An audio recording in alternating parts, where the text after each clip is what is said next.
no other way to be happy in Jesus but to trust and obey. But we never can prove the delights of His love until all of the altar we lay. For the favor He shows and the joy He bestows are for them who will trust and obey.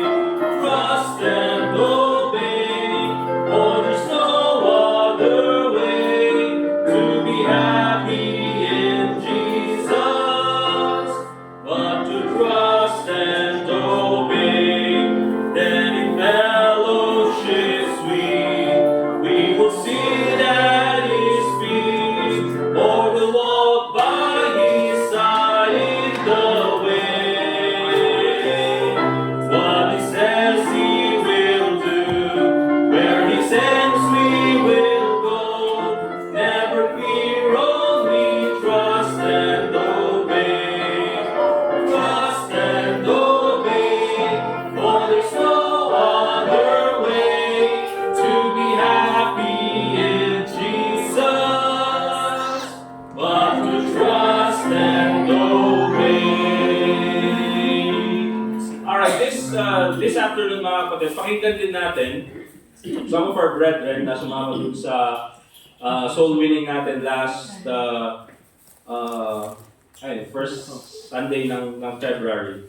And yung experience nila, we'll call Brother Ken. Si Brother Ken, hindi naman yung first time na sumama. Di ba? But at least sabihin niya lang kung ano yung mga naging experience niya.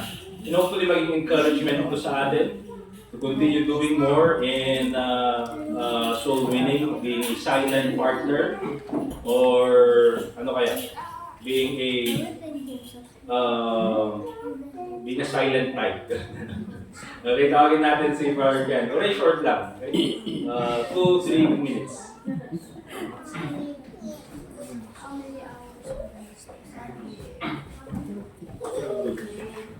Hello po, good afternoon. So, sa Solwinin po,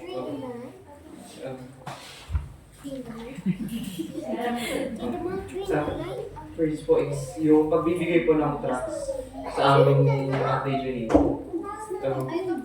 Panagitod pa lang po at nervous kami like, ako ito dato, question kami ni Salim, ako ito dato pa lang dato, kasi po di kasi naman pa lang. Kasi nung kita mo po di tao ka, kasila Madina or adating mahit namot lang po di kasila tao kayat na or tapos di first nga into the media apan limata ng store diyan into the media first diyan tapag talikod mi kini Ate Jeline imbal lang naman din ko di crack so kasila ti experience mi jud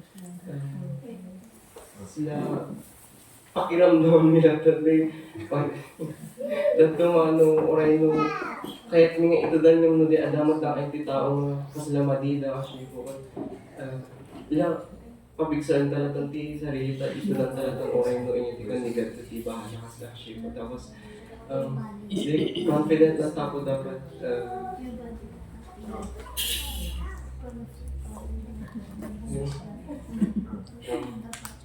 so kasi po oray na inyaman di mangyari po kat adalat ang higad nga bahala di sunod at mga edad tiwi ka niya no mo brami na di oray no kasi kakaroon na kami tumati agi share di sasao di apat ang momento mat lang di ibabaga mi ken first kat ipanagitod ba lang di tracks kat nervous kami maligatan kin what if no agi share kami ni sasao di apat kas kanda kami nigad na simang di pig sa aking confident niya mang-share di sa akin. So, next time, itry ko nito nga nag-share you. Promise? Yes po. Rubia ay si classmate ko kasi hindi pag Rubia and then ni ako na Okay, very good. Thank you, Brother Ken. Sabi niya, syempre daw kapag ka, kailangan pakiramdaman muna kung tatanggapin mo. Hindi. Pero usually yun yung ginagawa natin. Pero ang ginagawa ko para hindi ako mag-depend dun sa pakiramdam. Kasi kung papakiramdaman mo, halos lahat ng tao ayaw. Kita mo pa yung issue lang, ayaw nga isa lang dahil ito. Ano dahil ito, kung bakit dahil ito niya ako Diyos niya, alam sa mga kararwana mo. Diba? Pero ang pinakamaganda is, kaya ang tinuro sa amin talaga, especially pag door knocking, yung first na bahay, the first door that you see, you already knock on it. Okay? Kasi pagka iniwasan mo yung first, madali nang iwasan yung pangalawa. Yan yung pangatlo. Or even doon sa tao, yung first na makita mo, i-share mo agad sa kanya yung salita ng Panginoon. And based on my experience, I would say that most people who you think will not accept the gospel are the ones who accept the gospel. And most people who you think will accept the gospel, in many occasions, they do not accept the gospel. Okay? So kahit na parang, syempre kasi, minsan kasi may mga tao talaga na yung titignan mo pa lang yung mukha ay parang, alam mo yung parang mga kalaban sa mga FPJ na movies. Parang mga goons. Pero pag nakausap mo, mabait. Di ba? May mga ganun talaga yung mga, anong tawag doon? Murderer resting face yata ang tawag doon. Pag nakita mo yung resting face nila, parang kalaban. Pero pag nakausap mo, ang bait pala. Okay? So, yun. Thank you, Brother Keno, dun sa experience mo sa pagsabi. Alright? Ito naman, tawagin natin si Sister JC kasi siya yung pupunta naman sa SM. Let her speak about dun sa mga experience niya. Kung anong ginagawa niya after niya mag-share. Jayco or Starbucks. And then, she will also invite, especially mga ladies, to join her dun sa soul winning niya sa SM. Sige.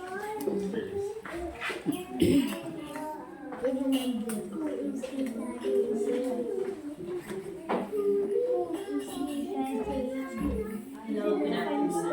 So I'll just share a little testimony how I started doing soul winning actually. So I got saved at school. We have met campus ministers actually when during our elementary till high school. A lot of campus ministers are going to our school before. And from there, I started to seek God until I reached 18. At 18 years old, I started to attend church. And What year? and what do you call this? I started to read my Bible cover to cover at the age of 18, and until I asked God, how can I show my love to Him actually, and but I mean, through preaching, I have learned that I have to share the gospel to other people. And in 2015, I learned how to do the soul winning the Baptist way. So it's so simple. Just use Romans Road or whatever verses you'd like to share. We have a lot of things that we'd like to share about the Lord Jesus Christ, but it's easy to do the basics, right? Doing so many. And I started to observe my sisters in Christ for like a week when we were at PMA Baptist Church. So I started to do it myself. So I started with kids. Siyempre, di ba? Mas malakas yung loob ko sa pag mga bata.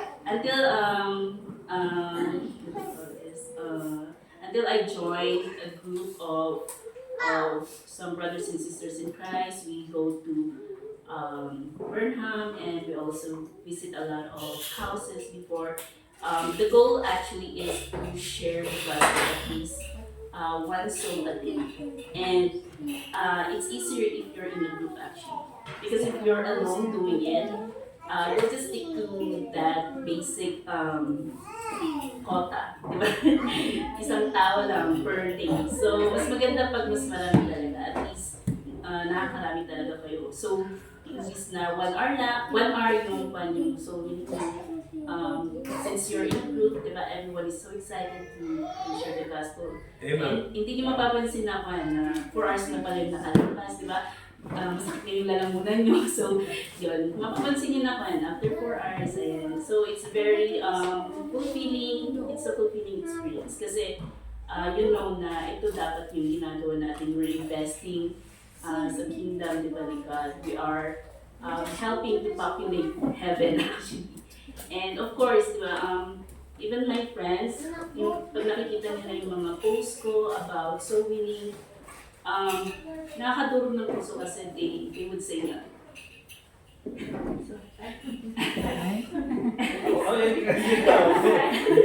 Kasi ayun, some of my friends kasi they're requesting na sana yung namatay na kamag-anak nila na young people, di ba, sana naiwasan yung suicide, di ba, kung nakarinig sila ng salita ng Diyos. So, yun din yung napromote sa akin to share the gospel, especially sa mga young people.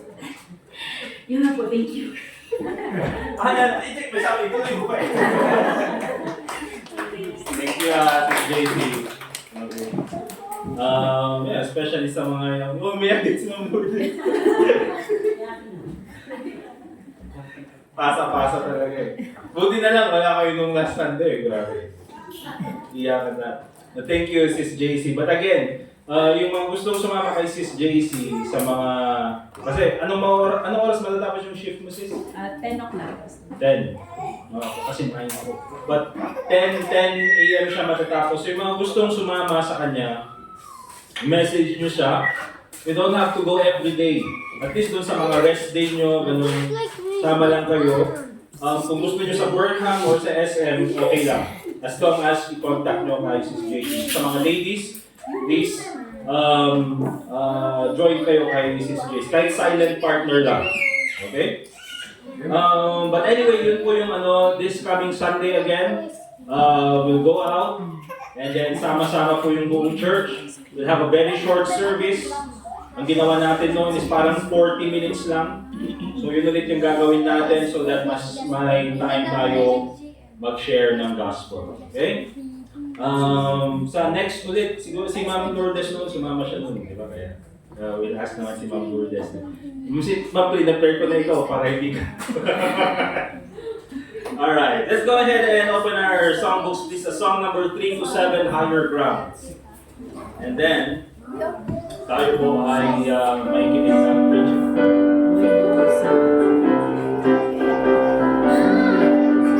Let's sing the 4 verses. All together, our first stanza. I'm pressing on the upward way, new heights I'm gaining every day. Still praying as I'm onward bound. Lord, plant my feet on higher ground. Lord, lift me up and let me stand. My faith on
to higher ground. Lord, lift me up and let me stand. My feet on heaven's stable land. A higher plane than I have found. Lord, plant my feet on higher ground. Amen. Let's open our Bibles in the book of James chapter 1. Still, andun pa rin tayo sa James chapter 1.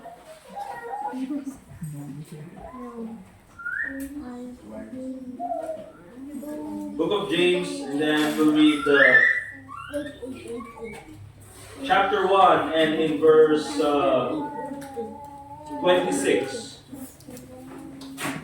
Okay, James chapter 1, verse 26. We'll focus on it sa verse 26. The Bible says in James chapter 1, verse 26, if any man among you seem to be religious, and bridleth not his tongue, but deceiveth his own heart, this man's religion is vain. Yung religion po dyan, it's not talking about a group, it's not talking about a church. Yung religion dyan is talking about our devotion.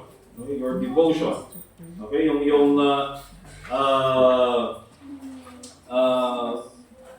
devotion mo sa Panginoon. Okay? Yun po yung ibig sabihin ng religion dyan. Hindi po religion na group or church or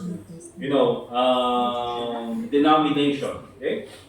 So, controlling your tongue in times of suffering. Yan po yung topic natin ngayong hapon na ito.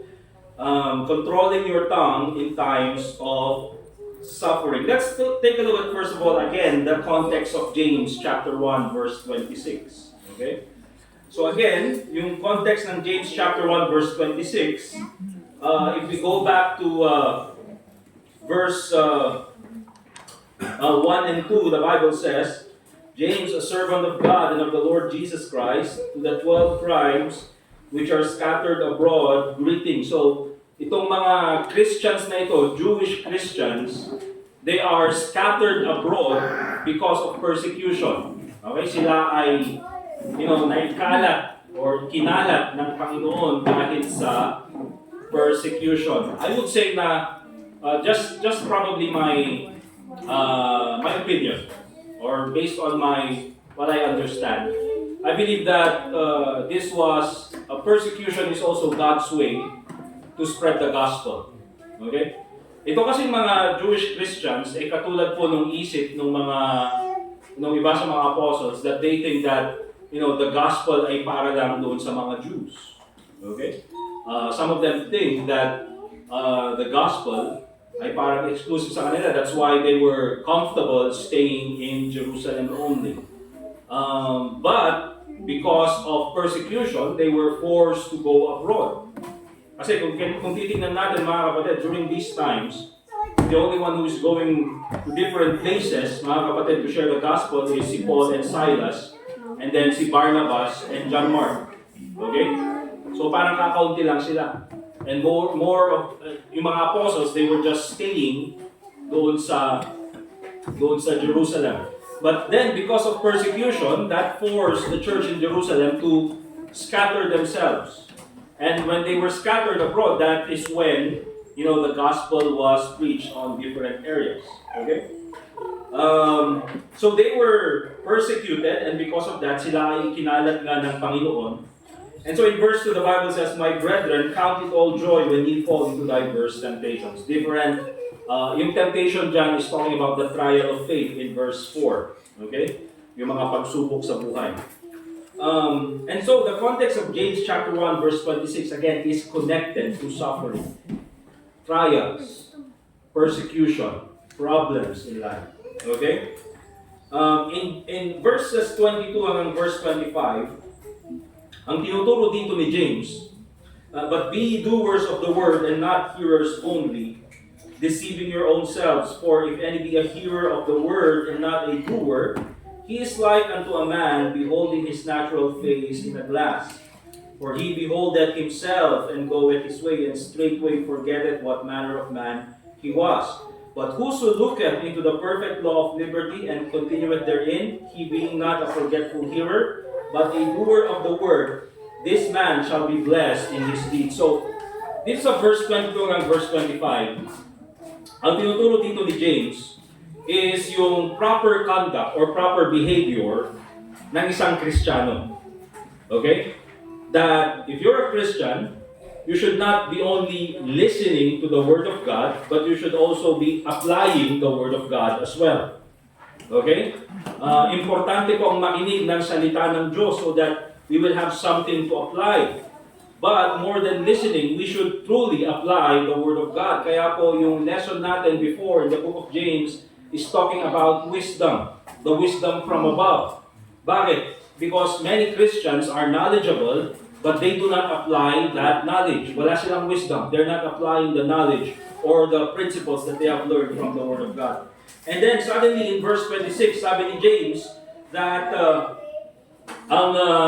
if any man among you, sa inyo among you, kayong mga ligtas, seem to be religious.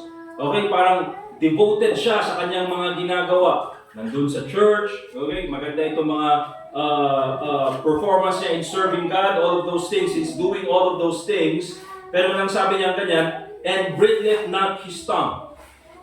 Okay? So, yun, naninilbihan siya sa Panginoon, and at the same time, he's serving God, going to church, doing all the things a Christian is supposed to do, but the problem is he does not control his tongue. No, hindi niya makontrol yung kanyang dila. The Bible says, deceiveth his own heart, and sabi niya ganyan, this man's religion is vain. Yung kanyang mga ginagawa, according to James, is meaningless. And we'll take a look at the reason why ganyan yung sinabi ni James. And so, makikita natin dito mga kapatid, na yung context dito is still about suffering.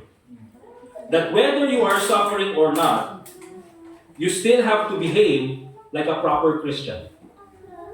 Whether it be anuman yung nangyayari sa buhay mong ganyan, may mga pagsubok man na dumadaan sa buhay, it's not an excuse to behave otherwise.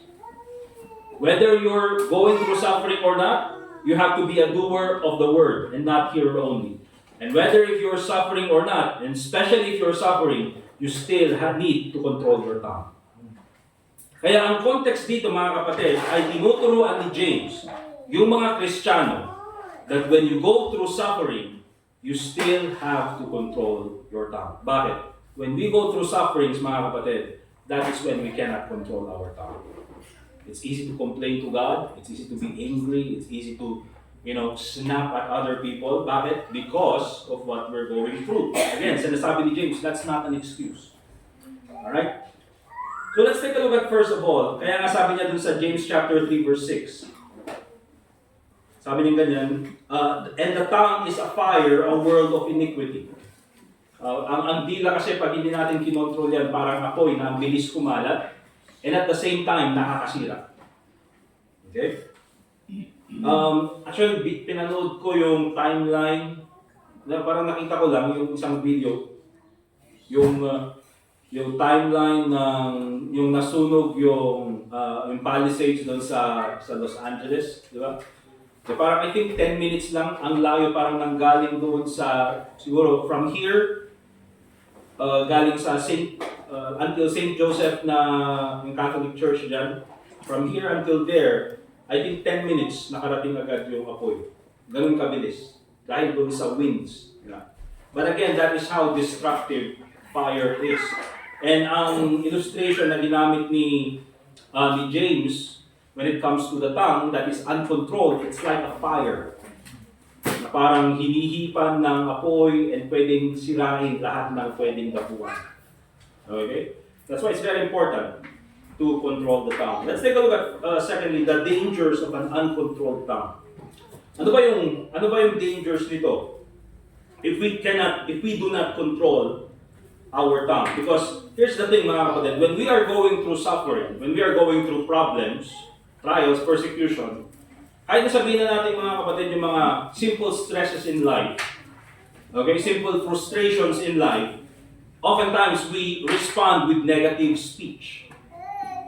Okay, negative speech agad yung response natin. Okay, if there's something that we ask someone to do and hindi nila ginawa, we get frustrated, biglang lalabas sa atin, negative speech, negative words. Suddenly, we hurt that people with the words that we're not supposed to say. Or maybe, hindi man natin sinasadya, but sometimes we do it in public. And minsan, nakaka-affect din doon sa tao na yun. And we also, and sometimes I say kasi yung quote na hurt people. Narinig niyo ba yun? Hurt people. People who are hurting sometimes, they also hurt other people. Kaya minsan may mga tao na, dahil sa nasaktan, masakit din magsalita sa iba. And minsan yung rason kung bakit ganun sila is, mayroon nga silang pinagdaraanan. Okay? Now, I say that because sometimes it would be probably acceptable to unbelievers, I would say immature Christians, but remember mga kapatid, for us Christians, we have the responsibility to control our tongue even when we are hurt. Tulad ng sabi ko mga kapatid, it's not an excuse. What you're going through, on what's been done to you, you're a Christian. The Bible says, to whom much has been given, much more shall be required. Binigay sa atin yung salita ng Diyos. We study the Word of God. Therefore, it is required of us, to apply what we have learned from the Word of God. And so it's very important, mga kapatid, that we control our tongue because here are the dangers. When we are hurt, when we are suffering, and we cannot control our tongue, we complain against God. Madaling mag-complain. Minsan sometimes, even I go through that. Minsan hindi ko napapansin or biglang lumalabas na lang. But again, it reveals what's inside us. Okay? We complain against God. If we take a look at mga kapatid, the example ng mga Israelites when they were in the wilderness. And it's basically the reason why God killed that whole generation in the wilderness. Aside from their fornication, aside from their yung kanilang pagrebelde sa Panginoon, but the main thing that they've always done continuously is to murmur, to complain against God. Okay? God saved them out of Egypt. God gave them food. Okay? God saved them out of Egypt. Lumabas sila. First thing they did was complain. Nandyan na yung mga tauhan ni Pharaoh. Moses, dinala mo ba kami para gawing sementeryo itong beach na ito? God saved them again. Pag-cross nila ng Red Sea, they praised God, pero nauhaw sila. And then again, they complained against God. Binigyan ng tubig, mapait si Moses. They complained against God. Okay? So binigyan ulit ng tubig, and then later on, walang pagkain, nag-complain na naman sila. Again, they complained against God. Okay? Paulit-ulit mga kapatid, they never learned. You would think, mga kapatid, na they have seen na kaya ng Panginoon na mag-provide. They should have learned, mga kapatid, and katulad sa atin, they should have learned na instead na mag-complain, ba't kaya hindi na lang tayo mag-pray? Kaya namang i-provide ng Panginoon eh. Diba? Instead of complaining, why don't we pray? Because God can provide it. We have seen it. We have seen Him do it. But instead, they complain because, like I said, mga kapatid, it's easier to complain than to pray. Okay? Kaya, yun po mga kapatid. That's the reason why marami sa mga, that whole generation was buried in the wilderness because of their complaining. And that complaining, mga kapatid, reflects a lack of trust in God's plan. Okay? Actually, while I'm saying this, mga kapatid, I'm reminded of the things I've complained with sa Panginoon, and it's very embarrassing na iniisip ko yung mga yun, and I've seen how God is truly faithful in my life and in this church and to my family. And so that's the danger when we do not control our tongue. It's easy to complain against God. And of course, another danger of not controlling our tongue is speaking in anger. Yung magsalita in anger. Okay? Ibig sabihin, mga kapatid, it's no longer us controlling our speech. It's already anger controlling our speech. Right. Okay? And for example, mga kapatid, itong asawa ni Job, when he said in Job chapter 2 verse 9, curse God and die. Even until now, you are retaining yung integrity mo. After lahat ng nangyari na ito, curse God and die. Again, mga kapatid, hurt people, hurt people. The reason why nasabi naman yun ng asawa ni Job is because she's hurt. Ikaw ba naman, mawala lahat ng mga anak mo? Kunin ng Panginoon, lahat ng ari-arian, kunin ng Panginoon. Ang sasabi natin, ang sama naman nung sinabi ng asawa ni Job. Masama talaga. It's not an excuse na meron siya pinagdaraanan, but at least we can understand where that comes from. Na meron nga talaga siya pinagdaraanan. Kasi during this time, it's not Job who's only suffering, it's also his wife. Okay? And out of anger, yun yung sinabi niya. Curse God and die. Iwan na lang natin ng Panginoon at mamatay ka na lang. So instead of supporting her husband, she encouraged sin. Okay? And so we must be careful not to, I would say, lash out when we are in pain or when we are angry, even when we are suffering. Alam niyo yung parang feeling minsan na ang laki-laki na ng problema, tapos sunod-sunod dumarating yung problema, tapos meron pang dumagdag na problema. And then oftentimes, yung last na tao na makakausap natin or may magawa lang sa atin na napakaliit na bagay, minsan siya yung napagbubuntunan ng galit. Okay? And during that time, mga kapatid, it's no longer us controlling our speech, it's anger controlling our speech. Speaking in anger. Ano naging effect niyan? So, sometimes, mga kapatid, we say things that we truly don't mean, but it hurts others. And sometimes it could destroy relationships. Also, gossiping and speaking evil of others. Tulad ng sabi ko, mga kapatid, hurt people, hurt people. Oftentimes when we suffer, dyan din tayo nagsasabi ng mga masasakit na bagay about other people. Siya nga ganito yung pinagdaraanan niya noon. Wala naman niyang tinulong sa akin o kahit ano. Di ba? Wala naman niyang pakialam sa akin. O yung church na yan, di nga man lang tumulong sa akin. Well, in fact, mga kapatid, meron namang tinulong yung mga tao na yun. But because of the hurt that you go through, yun yung mga bagay na sinasabi mo. Okay? Ephesians chapter 4 verse 29, let no corrupt communication proceed out of your mouth, but that which is good to the use of edifying. Example, mga kapatid, yung mga Pharisees, because they were afraid doon sa influence ni Jesus Christ, what did they do? They gossip and they falsely accuse the Lord Jesus Christ, to further their own agenda. Okay? So those are the dangers of an uncontrolled tongue in suffering. I don't know about you, mga kapatid, but I truly relate to these things. Okay? And I think most of us relate to these things. Amen? Amen. Minsan talaga when we are frustrated or when we are in pain, minsan, it's difficult to control the tongue. However, mga kapatid, it is possible to control the tongue. Amen? Hindi naman yan sasabihin sa atin ni James kung hindi yan posible. And so, I will be giving you examples of Bible characters who knew how to control their tongue even when suffering. Okay? Ito mga Bible characters na ito, they were able to control their tongue kahit na sila ay dumadaan sa hirap. Of course, unang-una, nandyan si Job. Job chapter 1 verse 21, after kunin ng Panginoon lahat, at siya ay dumaraan sa napakatinding pagsubok, anong sinabi niya? The Lord gave and the Lord take it away. Blessed be the name of the Lord. Okay?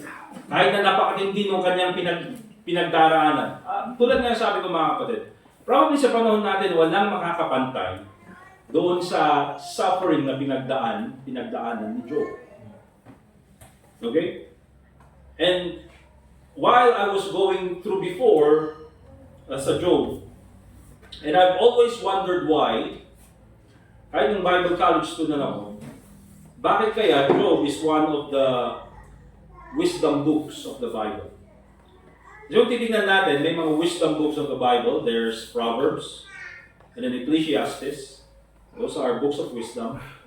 And then Job. So, bakit kaya Job is a book of wisdom?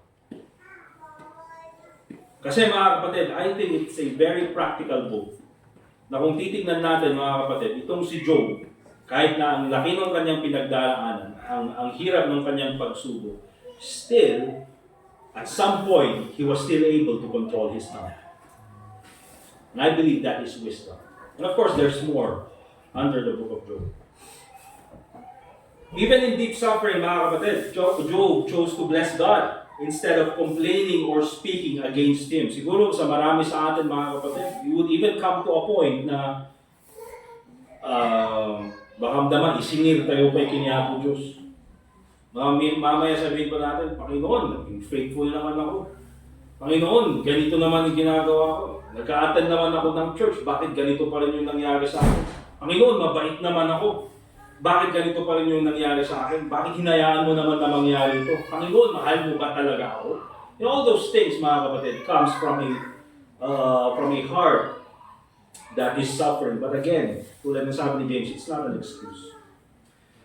Another one is si Joseph. In Genesis chapter 50, verse 20, sabi niya ganyan, "But as for you, ye thought evil against me, but God meant it unto good." So ang context nito, mga kapatid, is that yung mga kapatid ni Moses tuloy, kapatid ni Joseph, okay? And nung nalaman nilang patay na yung kanilang ama, akala nila, ito na yung pinakahihintay ni Joseph kasi ngayong patay na yung ating ama, wala na siyang rason para tayo ay buhayin pa. Baka ito na yung pagkakataon na, gagawan niya tayo ng masama. Kaya lumapit sila kay Joseph, anong sabi nilang ganyan? Gawin mo na lang kaming alipin. We be your servants. Sabi nilang ganoon. Pero anong sabi ni Joseph? Ginawa niya ako ng masama. You thought evil against me. Yun yung inyong kaisipan. Pero mas nanaig ang kalooban ng Panginoon because God meant it unto good. Okay? And because of that, nandito tayo at tayo ay ligtas sa famine.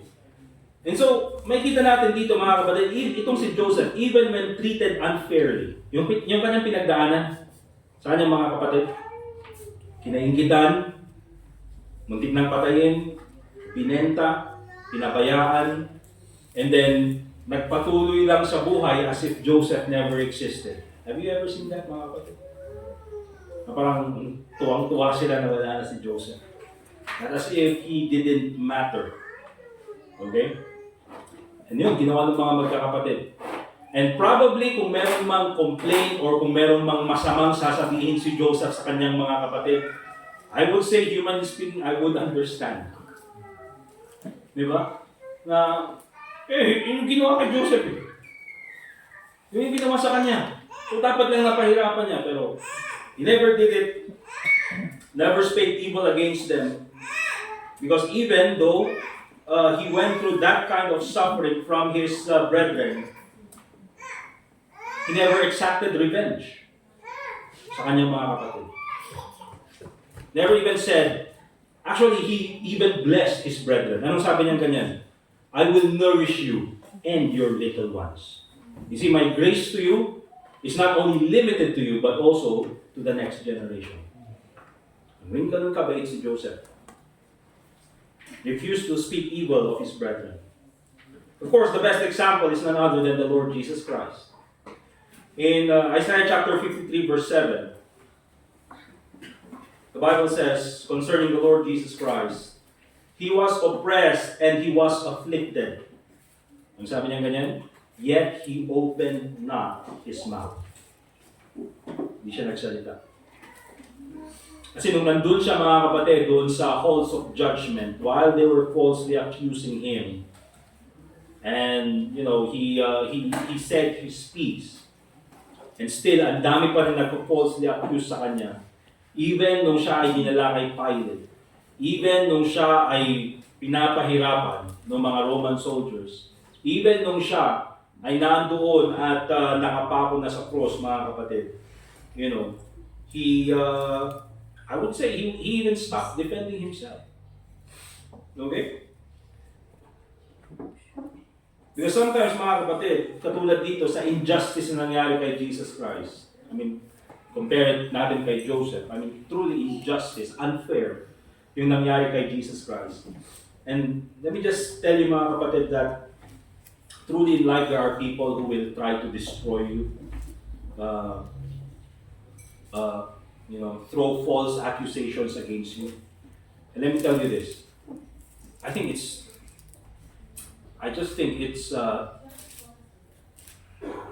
to those people, you don't even have to defend yourself. Bakit? They won't stop anyway. Diba? Minsan, it's better to just, talagang kailangan ipasa Diyos yung mga ganung bagay. Alright? By the way, mga kapatid, just one word from the Lord Jesus Christ. Diba? Kaya sabi niya ganyan, nakahanda na yung mga anghel para tulungan ako. But, He could have called 10,000 angels to destroy the world and set him free. But He died on the cross for you and me. Another example is si David. He did not speak against Saul. Marami din siyang pwedeng sabihin against kay Saul. But in 1 Samuel chapter 24, verse 6, the Bible says, "The Lord forbid that I should do this thing unto my master, the Lord's anointed." Maraming instances, mga kapatid, na pwedeng sirain ni David si Saul. Even nung nandun siya sa cave at nakatulog si Saul, at pwede niyang patayin si Saul, hindi niya ginawa because the Lord's anointed. Okay? Ito yung king na linagay ng Panginoon sa authority na yan. Even when he was wrong, remember this, we must be careful to speak harshly against those who are in authority. Alright? So, kung titignan po natin yung mga examples na yan, these people who are going through suffering, and i-compare natin yung suffering that we go through to these people, including the Lord Jesus Christ. I mean, it's possible for us to control our tongue even in suffering. Amen? Posible po yan. Kaya po natin gawin. And so, din sa last part natin, I will just give you some, I think ginawa ko kasi ito before dun sa wisdom of God. Yung frequently asked questions. So I would go with this again. Frequently asked questions about controlling your tongue, even when suffering. Let's go dun sa first question. Why is it important to control our tongue during suffering? Let's go back dun sa James chapter 1 verse 26. Bakit importante na kontrolin natin yung ating speech, yung ating dila, yung ating mga salita during suffering? Sabi diyan, if any man among you seem to be religious and bridleth not his tongue, but deceiveth his own heart, this man's religion is vain. The reason why we have to control our tongue, mga kapatid, is this. Our words reveal the true condition of our heart. Ang sabi ni Jesus Christ doon sa mga Pharisees, out of the abundance of the heart, the mouth speaketh. Okay? Kaya minsan yung lumalabas talaga doon sa ating bibig, yun talaga yung condition ng ating puso. Minsan masakit magsalita dahil nasaktan na. Okay? Minsan naman, mga kapatid, ay, very hurtful. But I would say, very angry din yung pananalita because deep inside, there's truly unresolved anger. Okay? Or anger issues. Complaining, cursing, speaking harshly. Oftentimes, mga kapatid, these things can damage our testimony as a Christian. I can go through so many times that I have damaged my testimony because of uncontrolled speech. Okay? Kaya huwag po natin sana ilagay yung ating sarili sa ganong sitwasyon. Alright? How can I resist the urge to complain when I am hurting? Gusto natin malaman. Paano natin gawin? How can I resist the urge to complain when I am hurting? And I'm thinking about this question kagabi. Also, I'm going through Job and the Lord Jesus Christ, and then si David, yung mga binanggit natin kanina. I'm going through some personal examples, personal illustrations as well. But I think the best answer is still in James chapter 1, verse 19. The Bible says, "Let every man be swift to hear, slow to speak, slow to wrath." Let every man be swift to hear, slow to speak, slow to wrath. So the question is this: how can I resist the urge to complain when I am hurting? Pwede ba akong magreklamo? Pwede ba akong magsalita? Diba? I want to defend or gusto ko rin namang, gusto ko rin magsalita ng masakit against sa kanila. Hindi ba pwedeng ganun parang mailabas ko lang yung sama ng loob ko? And that's the temptation. And remember this, when we do say things out of anger, kahit na sabihin siguro natin justified sa atin, but in many occasions, mga kapatid, it results into sin. And when that results into sin, mga kapatid, it's not their fault, it's your fault. Okay? So again, the question, how can I resist the urge to complain when I am hurting? Sinususpense ko lang. How can I resist the urge to complain when I am hurting? Let every man be swift to hear, slow to speak, and slow to wrath. I think the best answer I came up with is this. There are truly times that it's better just to say nothing. Mas maganda, in some occasions, na mas maganda na lang na huwag magsalita. Hinga? Slow to speak. Minsan kasi we are quick to speak. Salita agad. And minsan dyan po nauuna yung salita kaysa utak. And kapag nauna yung salita, nauna yung emotion kaysa utak, that is when relationships are hurt. Relationships are destroyed. Bakit? Nauna yung salita kaysa utak, nauna yung dila kaysa utak. Okay? Kaya minsan, mas okay na lang na huwag magsalita. I mean, yung example ni Jesus Christ, did not defend himself. But of course, darating naman yung point na, paano yan? Ang sakit sa puso. Kailangan kong ilabas. Kasi kung hindi ko ito ilalabas, parang yung pasabog, yung mapagbubuntunan mo ng galit yung iba. That's why sometimes you also have to speak it out. And I believe that is why we have the privilege of prayer. Na kung merong mang gusto mong sabihin, di ba? Na sabihin na natin masakit, or you want to complain, or you want to, why don't you say it to God? Panginoon, ganito yung ginawa nila sa akin. Nakita mo naman kung paano nila ako kutsain. Nakita mo naman kung ano yung mga sinasabi nila sa akin in secret. Ganito yung trato nila sa akin. Panginoon, kayo na pong bahala sa kanila. And I found out, mga kapatid, after doing that for a long time, it's been easier for me. No Ilocano, ibagbakin niya ako Diyos. Ako Diyos, sikanti bahala na agsingir kinyada. Sikanti mang singir kinyada ako. Diba? Nag-guess yun mo mga kapatid? That's why sometimes it's just better to say nothing. When you say nothing, at all. Sabi niyo yung kapatid. Diba? Because it's amazing how you speak right to my heart. Without saying a word. Diba? So, minsan talaga, mas maganda wag na lang magsalita. Or, magsasalita ka nga, but pray first, or think first before you speak. Basically, yun naman yung sinasabi ng James chapter 1, verse 19. Ito, very important question. What does controlling our tongue say about our spiritual growth? Or say about our spirituality? How does that relate? Controlling our tongue, how does that relate to us when it comes to spirituality? I think the answer is in James chapter 3, verse 2.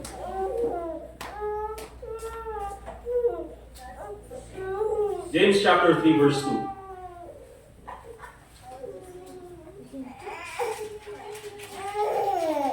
The Bible says, simulan natin sa verse 1. My brethren, be not many masters, knowing that we shall receive the greater condemnation. But look at verse 2. For in many things we offend all. Remember this, mga kapatid. In every aspect of our life, merong point na nakaka-offend tayo. Okay? Mukha mo nakaka-offend. Huwag naman siguro. Okay? But ito yung sabi ni James, if any man offend not in word, the same is a perfect man, and able also to bridle the whole body. If any man offend not in word, hindi siya nakaka-offend doon sa kanyang pananalita. Ibig sabihin, mga kapatid, is hindi ito yung tao na, gusto lang manakit ng tao based doon sa words na kanyang sasabihin. Okay? I'll illustrate that further.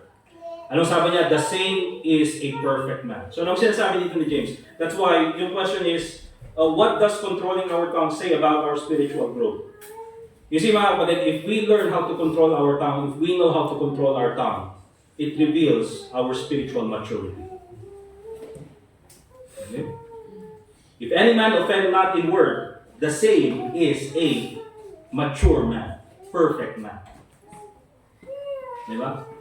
Because oftentimes, ang nangyayari dyan is, again, tulad nga nung sabi ko, there are people na they will hurt other people with their words that they say. But then, they will go back to the defense, no, I'm just saying the truth. Sinasabi ko lang naman yung totoo. Maraming totoo, mga kapatid, na hindi natin kailangan sabihin. Diba? Alam mo, makita mo yung tao, usik ka, nagpangit ka. Diba? Usik ka, kastoy ka. Nasasabi mo, agpay sumot yung bagam, agpay sumot yung bagam. Ngayon niya di rason, nung apay ngayon narami kundi, kaya't mo lang namang sakit. Gusto mo lang makapanakit. Okay? Many times dyan po natin makikita, mga kapatid, that, controlling our tongue truly talks about our maturity. We may say those things, but it's better to say it out of love. Because if you say it out of love, susunod yung sincerity. Okay? At susunod yung not only saying the negative things, but you also say how to make it right. And dyan po pumapasok yung preaching, mga kapatid, na reprove, rebuke, exhort. You see, a lot of preachers, mga kapatid, they like to reprove, they like to rebuke, they like to show what's wrong. But sometimes, oftentimes, even sa akin, mga kapatid, we fail how to show how to make it right. Reprove, rebuke, exhort with all long suffering and long. And lastly, mga kapatid, what should I do if I fail and say something I regret? And lahat po tayo, mga kapatid, we've been through this, amen? Whether it be to our spouse or whether it be to other people. Minsan, mga kapatid, I feel guilty about this. Minsan, how I speak to my siblings. Diba? Kakausapin ko si Joshua at si Grace. Minsan naalala ko pa rin na bata pa lang kami. Parang high school na pwede kong pagsabihan ng mga minsan masakit. Bakit totoo naman? Bakit di naman mawala yung relasyon namin?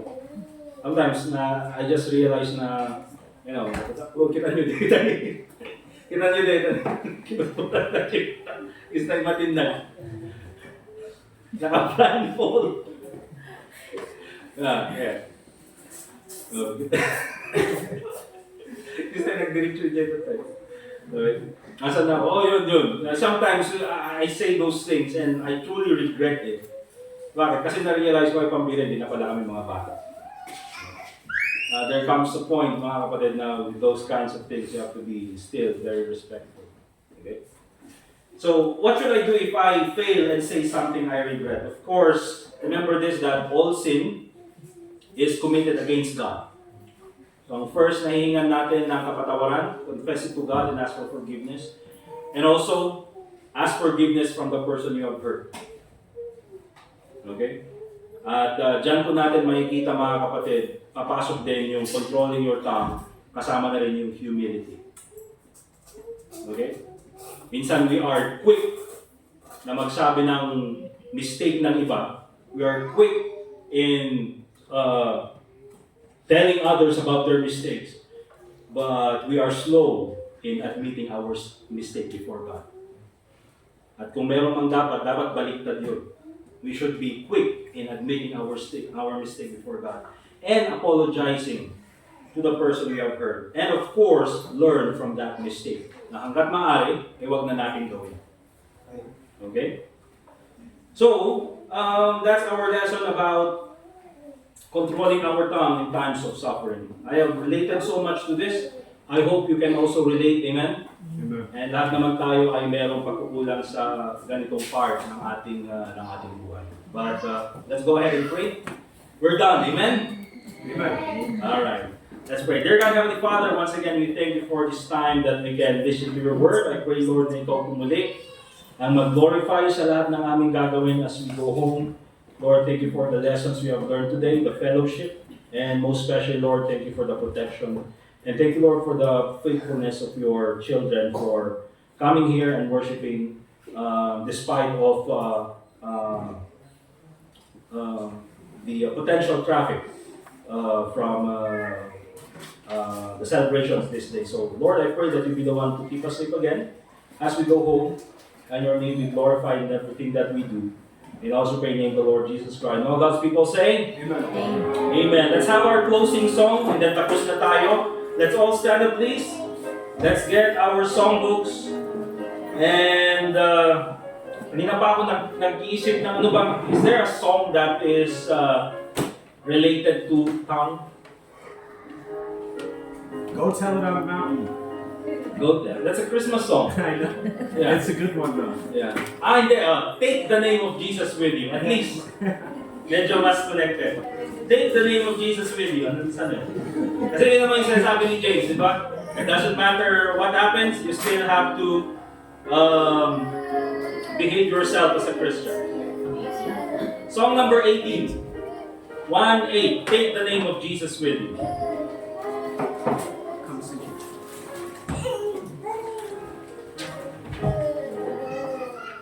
Good baby. Alright, all together on the first stanza. Take the name of Jesus with you, child of sorrow and of woe. It will joy and comfort give you. Take it and wherever you go. Precious name, oh how sweet, hope of earth and joy of heaven. Precious name, oh how sweet, hope of earth and joy of heaven. Take the name of Jesus ever as a shield from every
amen. We're dismissed. We'll see each other again this coming Sunday. Thank you very much. Dismissed na po tayo.